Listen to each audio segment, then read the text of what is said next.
Let's start with a really wild question, one that kind of flips everything we know on its head. What if humans built the moon? Yeah, you heard that right. Let's dive into this idea. I mean, what if it's not a natural satellite at all? To even wrap our heads around this theory, we've got to put the geology books and the astrophysics charts aside for a minute and open our minds to a completely different origin story. And here's the key that unlocks the whole thing. According to this narrative, all those ancient myths, the stories of gods, creation, and epic battles, they aren't just fiction. Nope. They're being presented as the factual, real history of our world, just long lost. So to understand how the moon was supposedly built, the book says we have to go back. And I mean way back. Not just to the start of humanity, but to the very birth of our universe.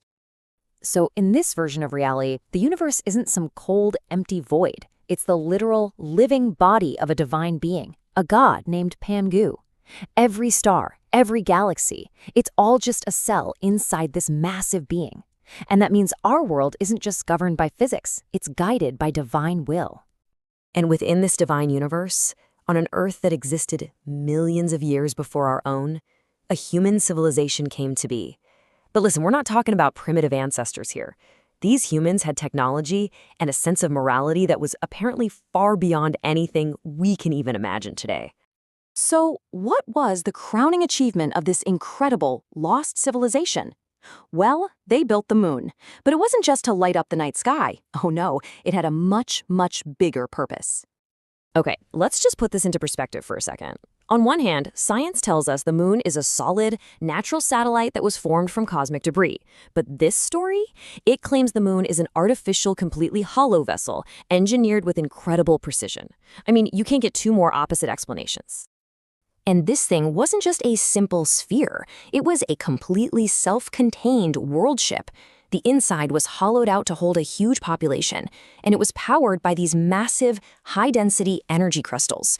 And get this, it wasn't launched with rockets. It was supposedly put into orbit using the focused psychic energy of its creators.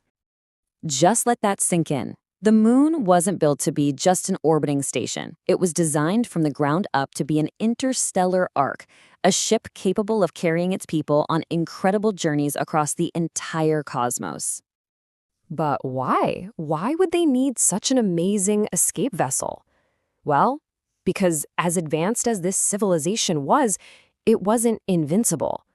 A cataclysm was on the horizon, one that would force them to abandon their homeworld forever.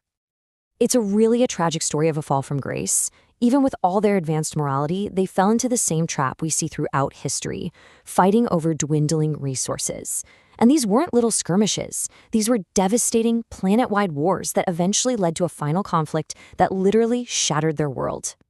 Right before the very end, a chosen few were brought aboard their magnificent creation, the moon. And as their home planet exploded behind them, the moon ship activated, carrying the last survivors of the first Earth out into the dark emptiness of space.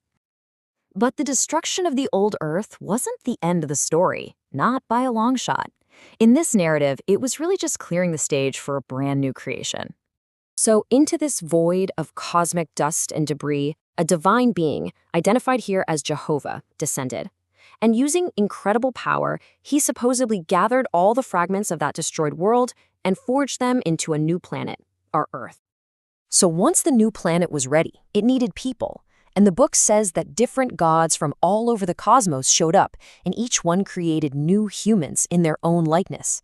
It was like a divine project to give rise to all the different races of our world. But this new Earth was a wild, experimental place. And one of the earliest forms of life on it apparently proved to be unsustainable, which called for another pretty dramatic divine intervention. 5 meters. That's over 16 feet tall. According to the source, that was the average height of the first intelligent beings to walk the new Earth, a race of giants who lived right alongside the dinosaurs.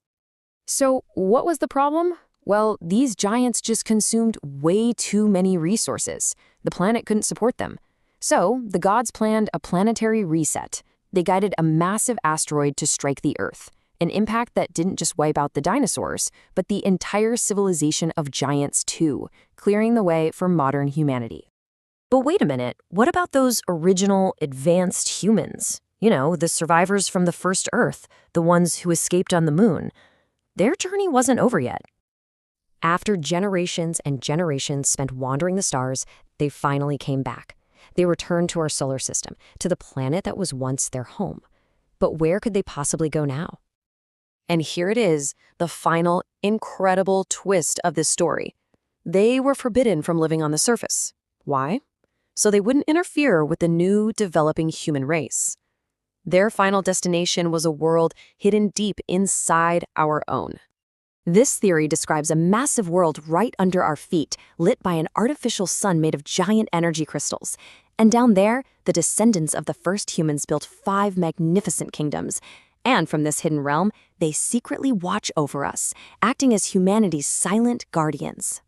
So, when you get right down to it, the book presents this epic history not just as some wild cosmic tale, but as a path to knowing ourselves, a way to understand our own ancient origins, and maybe even our ultimate destiny.